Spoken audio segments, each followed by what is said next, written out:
Hey everyone, yeah, I'm just waiting for my bus. I got about 11 minutes, or so I think, 11 minutes. Well, actually, it's more like, what time is it right now? More like 12 minutes, 12 to 13 minutes. But I wanted to kind of talk about something because I don't know if anybody else has talked about this, but isn't it kind of weird? What I'm trying to say is, doesn't anybody find it kind of weird that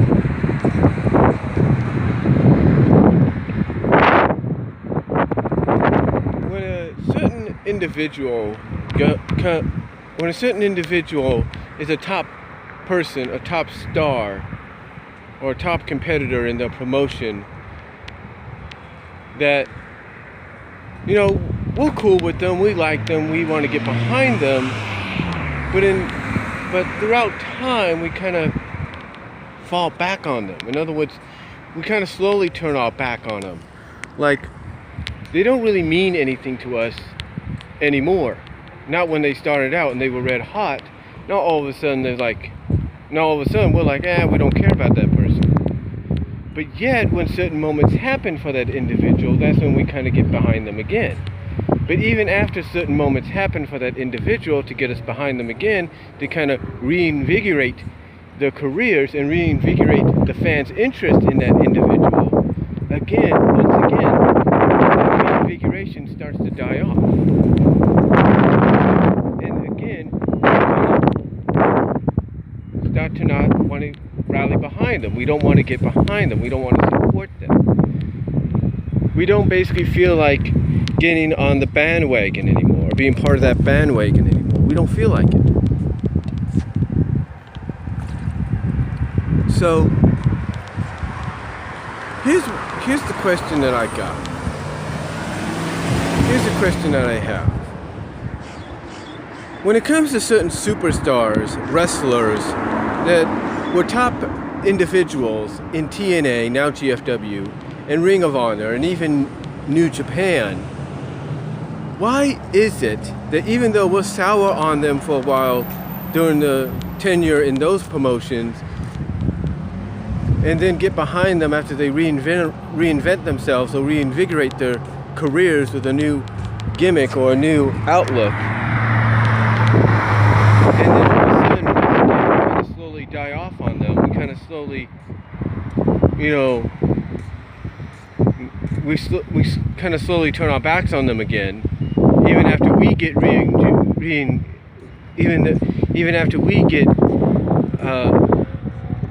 reinvigorated with whatever they come up with to reinvent themselves and reinvigorate their careers. That even though it does the same for us, that just like before, when we would get behind them when they would first arrive, we would turn our backs on them. Even after a while, the same thing happens after they reinvent themselves and reinvigorate themselves, and our interest in them. That once again, that reinvigoradness, that interest dies off. So, my question to you and anybody else is, what's the big difference between them going to WWE? What I'm trying to say is, what's the big difference of guys like an Adam Cole, a Bobby Roode, a Samoa Joe, an AJ Styles, an Eric Young, a Shinsuke Nakamura? The list goes on. What's the big difference between who they were there and the fact that they're essentially the same person when they show up in WWE? True, they might have a character tweak here and there to kind of give them more of that WWE style or that WWE familiarity to the WWE audience, but still, what's the big difference? It's just the same person. What's the big difference? Why do we get behind them all of a sudden? Why are we like, oh yeah, we got to get behind this person again. Now we got to stay behind this person. Why is that? Why do we do that? Well, maybe it's just me, but perhaps the reason we do it is because these are superstars that we always believed should have been in WWE from the beginning. Yeah, Basically, these are superstars that we've always believed should have been part of WWE from the get-go. And it's taken them this long to get there. And basically the reason we're behind them and we support them is out of appreciation and respect. It's not just because, oh, we want to sing along to a theme song like Bobby Roode's or Shinsuke Nakamura's.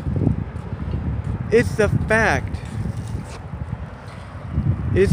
that the reason we get behind them again, the reason our interest is reinvented, our interest and our energy in these people, in these superstars, these wrestlers, is reinvigorated, is because we've been wanting them to be, it's because, like I said, we've always felt that this is where they belong. This is where they should have been from the start. That they shouldn't have had to toil and wait as long as they did before making it to WWE. So the only reason we're behind them, in my opinion, is out of respect and appreciation that they're finally here. And that, in a sense, they're willing to, or voluntarily and willing to let themselves, or let the in-ring personas be tweaked a little bit to be not just familiar to the hardcore wrestling fan base, but to also be familiar to the WWE fan base, because it'll be something that they know is a WWE trademark. Like with Bobby Roode and his little Glorious deal. You could have easily kept Bobby Roode as the it factor. And I think they even referenced that a little bit. Okay? You could have kept him as the it factor. And it could have worked. It would have gotten over. But the reason they went with Glorious is because they wanted to give him a little bit of a WWE tweak to make him, even though he might be new to, let's say, the overall WWE audience, his character and persona would be familiar. It would be something they would recognize.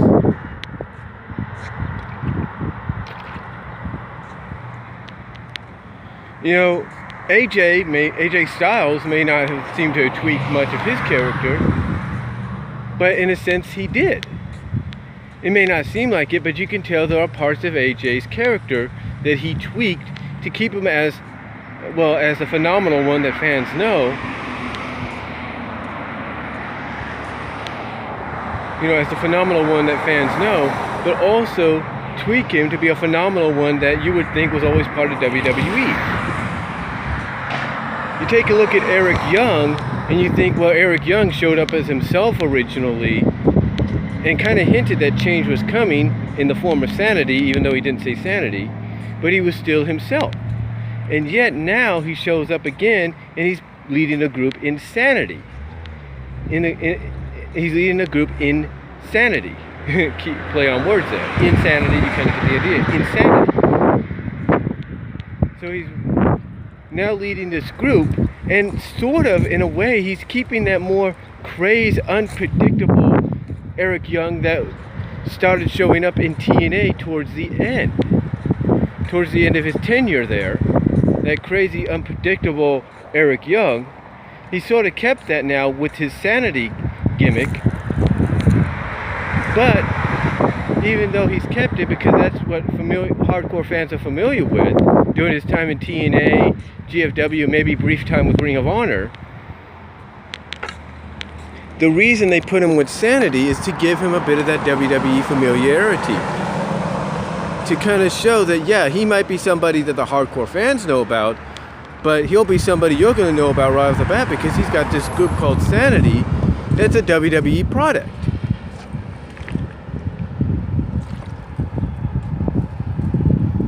Now, you might say, well, Shinsuke and Samoa Joe didn't change that much. True, they didn't. They didn't really change too much. Because sometimes some of these superstars can be allowed to be who they are. Shinsuke is allowed to be who he is because not a lot of people, most of the WWE audience, knows about Shinsuke Nakamura. Nobody really knew about him unless they watched NXT and did research. Samoa Joe they've known about, and he's been somebody they've been wanting for a while. And yeah, they did worry he might have a character change, but he didn't. The only tweaking character he had was the fact that he's a gives no blanks about anybody kind of character. you know, and basically he's also a hired gun when necessary.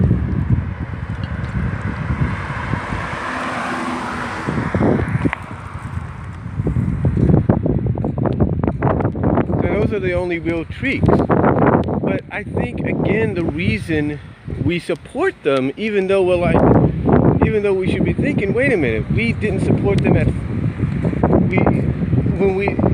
the reason I think we support them is out of respect and appreciation that they finally got here. And they're not giving us what we've been wanting for a while. Like dream matches becoming reality. Styles against Cena, possibly Joe against Cena, Rude against Orton, you name it. People have been wanting these dream matches, and now they're going to finally get them in WWE, even though they feel maybe they should have been done a long time ago.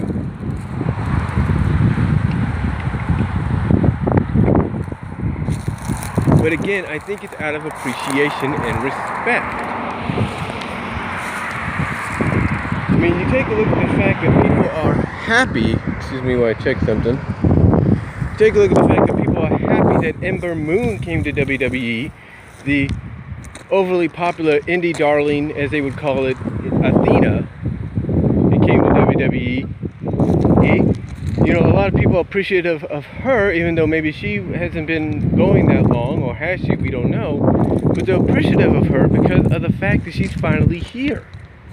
And yes, she had to change her name up a little bit and character, but the thing is, it's like this is who they've been wanting to see. This is basically the place they feel she should have been in a long time ago.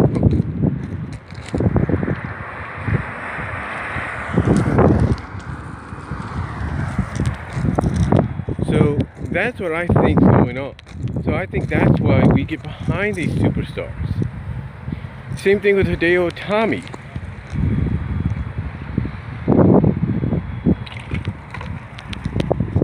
Hold on for a sec. Alright, sorry for the interruption. You probably see I'm in a different location now. Basically, I just took the bus back here to Newman, so thought I'd finish up here. But like I was saying, you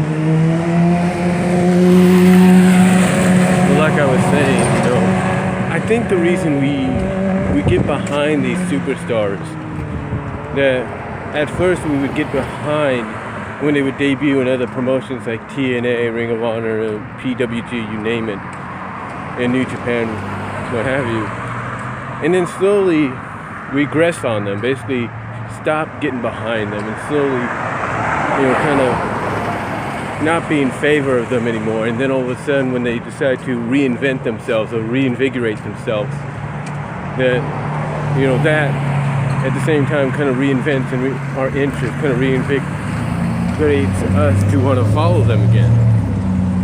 So that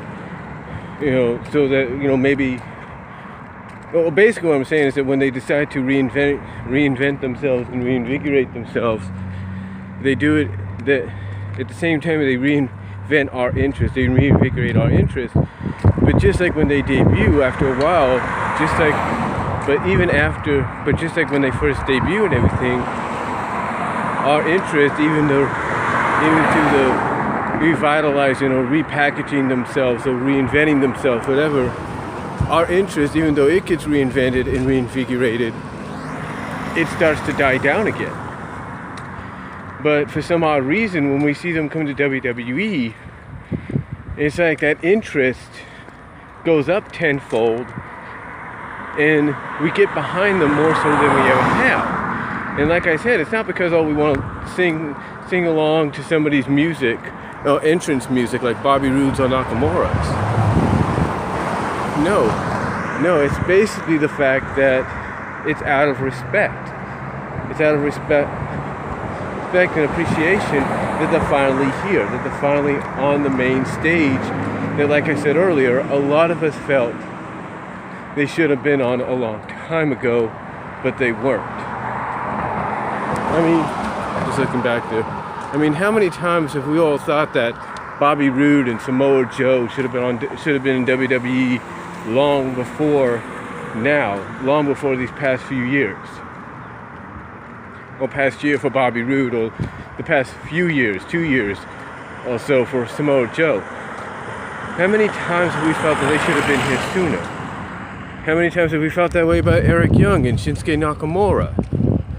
AJ Styles. We felt the same way about them for generations, for years. Well, not generations, but we felt that way for years, if not maybe a decade or so.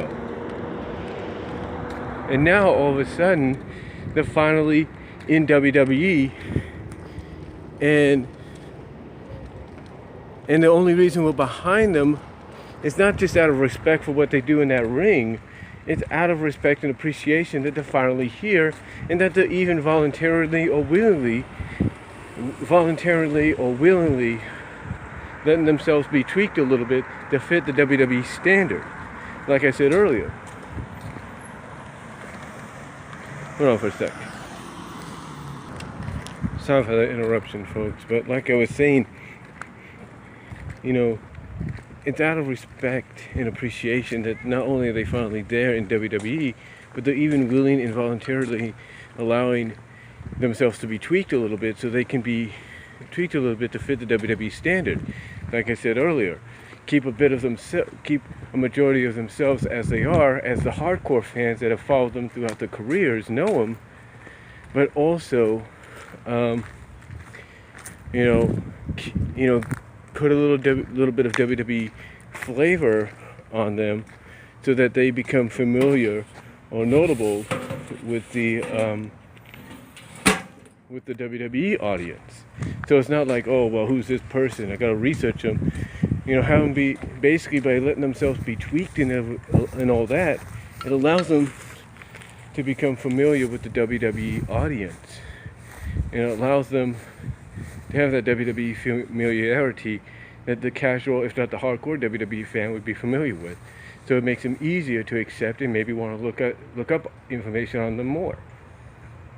But in my opinion, I think that's why, in a sense, maybe that's why we get behind them, why we cheer these TNA and Ring of Honor or ROH stars, these indie darlings, whatever you want to call them, that come over to WWE. Why do we cheer them if basically they're the same person, maybe with a few tweaks to give them a WWE flair? I don't know. But all I know is this. That whatever WWE is doing to make this a reality, they should keep doing it. But all I could say in reality is we should ask ourselves, why are we still cheering for them if they're still the same person?